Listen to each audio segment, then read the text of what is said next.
Hello students, आज आप लोग को बताएंगे स्टूडेंट्स जेएसएससी जेई का आपका सिलेबस, मतलब जो झारखंड एसएससी जो आपका जेई इंजीनियरिंग का जो सिलेबस दिया है वो आपका पेपर 1 और पेपर 2 दो पेपर होगा स्टूडेंट। उसमें आपका पेपर 1 में आपका इलेक्ट्रिकल इंजीनियरिंग पार्ट बी का जो सिलेबस है उसके बारे में स्टूडेंट आज डिटेल हम लोग डिस्कशन करेंगे। बट आपका इलेक्ट्रिकल इंजीनियरिंग पार्ट बी में आपका स्टूडेंट टोटल 12 टॉपिक्स है, बट आपका टॉपिक्स का खाली नाम दिया गया है, उसका डिटेल अंदर में क्या पढ़ना है वो आपको जानकारी नहीं है। इसका मतलब सिंपल लिखा है basic concept, but basic concept में क्या क्या जानना है वह चीज हम लोग आज बताएंगे। जैसे आपका पॉइंट दे दिया सर्किट लॉ, तो सर्किट लॉ दे दिया है, बट उसके अंदर में क्या चीज पढ़ना वो नहीं दिया है, वो हिडन है। आपका दे दिया मैग्नेटिक सर्किट, मतलब मैग्नेटिक सर्किट में क्या पढ़ना वो भी नहीं दिया, खाली दे दिया मैग्नेटिक सर्किट और दे दिया एसी फंडामेंटल, और आपके अंदर में क्या क्या चीज पढ़ना उसके बारे में जानकारी लेंगे कि एसी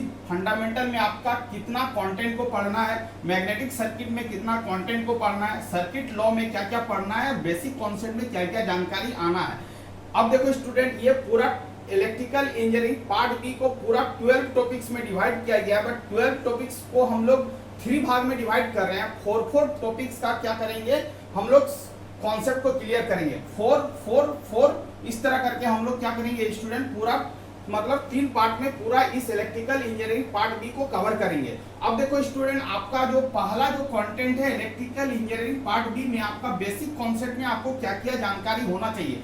तो आपका जानकारी होना चाहिए कॉन्सेप्ट ऑफ रेजिस्टेंस, मतलब आपको समझना है कि स्टूडेंट कॉन्सेप्ट ऑफ रेजिस्टेंस में रेजिस्टेंस किसको बोलते हैं, रेजिस्टेंस का यूनिट क्या होता है, रेजिस्टेंस का डायमेंशन क्या होता है, रेजिस्टेंस आपका सीरीज में कनेक्टेड होगा तो उसका इक्विवेलेंट सर्किट डायग्राम का इफेक्ट क्या होगा, रेजिस्टेंस आपका पैरेलल में कनेक्टेड होगा तो उसका इक्विवेलेंट का फॉर्मूला क्या होगा, रेजिस्टेंस का फॉर्मूला क्या होता है, वो उस चीज के बारे में आपको डिटेल जानकारी प्राप्त करना है कॉन्सेप्ट ऑफ रेजिस्टेंस में। उसी तरह आपका कॉन्सेप्ट ऑफ इंडक्टेंस में भी उसी तरह करना है स्टूडेंट। इंडक्टेंस का फॉर्मूला क्या होता है, इंडक्टेंस का बेसिक डिफिनेशन क्या है, इंडक्टेंस और वोल्टेज में क्या रिलेशन है, इंडक्टेंस यदि सीरीज में कनेक्टेड होगा तो क्या होगा, इंडक्टेंस पैरेलल में कनेक्टेड होगा तो उसका इक्विवेलेंट इफेक्ट क्या होगा।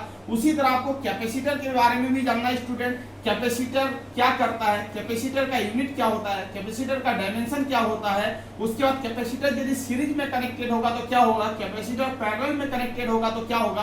तो ये सब चीजों के बारे में आपको क्या करना है स्टूडेंट, जानकारी रखना है। अब देखो वेरियस फैक्टर इफेक्टिव देम, और वेरियस क्या क्या फैक्टर इससे इफेक्ट होगा उसके बारे में जानकारी लेना है स्टूडेंट। अब देखो कॉन्सेप्ट ऑफ करंट, करंट का कॉन्सेप्ट जानना है कि सीरीज में करंट क्या होगा, पैरेलल में करंट क्या होगा, करंट डिवीजन रूल क्या होता है, किसी भी सर्किट में हम करंट कैसे फाइंड आउट करेंगे। तो ये सब बेसिक चीज को हम लोग को क्या करना है, जानकारी लेना है करंट के बारे में। उसके बाद वोल्टेज के बारे में स्टूडेंट जानकारी लेना है कि वोल्टेज सीरीज में क्या होता है, वोल्टेज पैरेलल में क्या होता है, वोल्टेज अब वोल्टेज का आपका डायमेंशन क्या होता है। ये सब चीजों को आपको क्या करना है, मतलब इसका कॉन्सेप्ट को जानना है। उसके बाद पावर का भी कॉन्सेप्ट जानना है स्टूडेंट, किसी भी सर्किट दे देगा उसका पावर कैलकुलेशन क्या होगा, करंट वोल्टेज और पावर में क्या रिलेशन है, ये सब चीजों का आपको क्या करना है, जानकारी रखना है। उसके बाद एनर्जी के बारे में भी जानकारी रखना है कि किसी भी सर्किट के एनर्जी को कैसे फाइंड आउट करेंगे, एंड देयर यूनिट, मतलब उसका यूनिट भी जानना है और डायमेंशन भी जानना है। इतना चीजों का आपको क्या करना है स्टूडेंट, बेसिक कॉन्सेप्ट में कवर करना है। इसका मतलब है खाली बेसिक कॉन्सेप्ट दिया गया, बट बेसिक कॉन्सेप्ट में ये सब चीज को आपको क्या करना है, पढ़ना है। अब देखो सर्किट लॉ, दूसरा जो आपका टॉपिक्स है वो आपका है सर्किट लॉ। तो सर्किट लॉ में आपको क्या क्या चीज पढ़ना है उसके बारे में डिटेल डिस्कशन नहीं है, बट हम आज बताएंगे कि उसमें डिटेल में क्या क्या पढ़ना है। सर्किट लॉ में आपका किरचॉफ्स लॉ को पढ़ना है कि किरचॉफ्स के कितने लॉ थे, तो 2 लॉ थे, केसीएल, दूसरा क्या होता है केवीएल। उसके बारे में जानकारी लेना है, किसी भी सर्किट में आप केवीएल कैसे लगाओगे, किसी भी सर्किट में आप केसीएल कैसे लगाओगे, उसका कॉन्सेप्ट जानना जरूरी है। आपका केसीएल किस लॉ ऑफ कंजर्वेशन पर निर्भर करता है, केवीएल किस लॉ ऑफ कंजर्वेशन पर निर्भर करता है, ये सब चीजों को बारे में जानकारी लेना है। सिंपल सर्किट का सॉल्यूशन करना है, कोई भी सर्किट दिया जाएगा उसका करंट वोल्टेज पावर कैसे कैलकुलेट करोगे, नोड एनालिसिस लगा के या मेश एनालिसिस लगा के या तो कुछ नेटवर्क थ्योरम लगा के। तो ये सब चीज आपको क्या करना है स्टूडेंट, पार्ट नंबर 2 में पढ़ना है, सर्किट लॉ में आपको पढ़ना है। अब देखो नेक्स्ट 3 नंबर जो पार्ट है उसमें आपका लिखा मैग्नेटिक सर्किट। मैग्नेटिक सर्किट में क्या पढ़ना हुआ बताया नहीं है, खाली लिख दिया magnetic circuit, but magnetic circuit में आपको क्या क्या पढ़ना उसके चीज के बारे में जानकारी देंगे। आपको पढ़ना है student concept of the flux. Flux किसको बोलते हैं उसके बारे में जानकारी रखना है, मैग्नेटिक मोटिव फोर्स किसको बोलते हैं उसको आपको जानकारी रखना है, रिलक्टेंस किसको बोलते हैं उसको जानकारी रखना है, different kinds of magnetic material कौन कौन सा होता है उसके बारे में जानकारी रखना है, magnetic calculation for conductor different configuration just like that, straight wire का क्या होगा, सर्कुलर का क्या होगा, सोलेनॉइडल का क्या होगा, ईटीसी। इलेक्ट्रोमैग्नेटिक इंडक्शन किसको बोलते हैं ये याद रखना है, सेल्फ इंडक्टेंस और म्यूचुअल इंडक्टेंस के बारे में क्या करना है आपको पढ़ना है। तो मैग्नेटिक सर्किट में आपका क्या हो गया स्टूडेंट, ये सब कंटेंट को आपको क्या करना है, रेडी करना है। तो concept of flux, magnetomotive force, reluctance, different kinds of magnetic material, magnetic calculation for a conductor of different configuration, straight wire, circular, solenoidal, etc, magnetic induction, self and mutual inductance, ये सब चीजों को क्या करना है स्टूडेंट, कवर करना है magnetic circuit में। तो ये कंटेंट आपका मैग्नेटिक सर्किट में पढ़ना है। अब देखो एसी फंडामेंटल में आपको क्या क्या पढ़ना है वो चीज के बारे में बता रहे। Instantaneous peak RMS value find out करना है, एवरेज वैल्यू को फाइंड आउट करना of alternative wave, representation of sinusoidal waveform, simple series and parallel AC circuit consisting of RLC,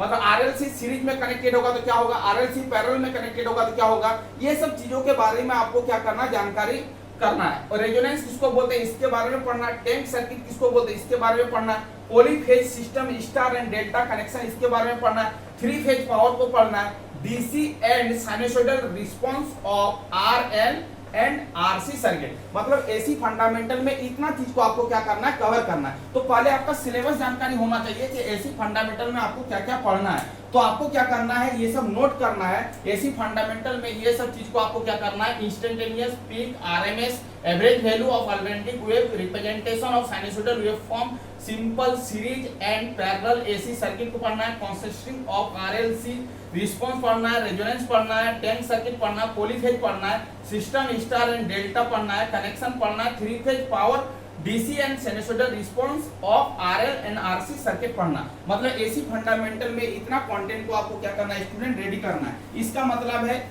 ये आपका इलेक्ट्रिकल इंजीनियर पार्ट बी में आपका 12 टॉपिक्स है।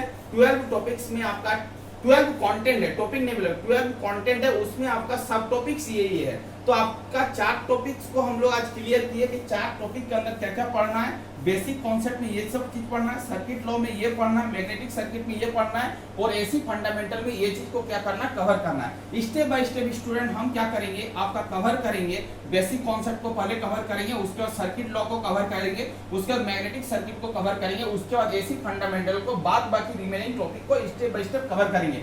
तो आपका जो ये वीडियो मिलेगा student, electrical engineering part B का पूरा कंटेंट आपका स्टेप बाय स्टेप, इसको हम इस वीडियो में क्या करेंगे, सॉल्विंग करेंगे। तो आपको बहुत बेनिफिट होगा स्टूडेंट। यदि आप चैनल में नए आए तो चैनल को क्या करना है स्टूडेंट, सब्सक्राइब कर लेना है, जिससे आप इस बेनिफिट को उठा सकते हो। थैंक यू स्टूडेंट, वीडियो को मेरे एंड करते हैं। वंदे मातरम।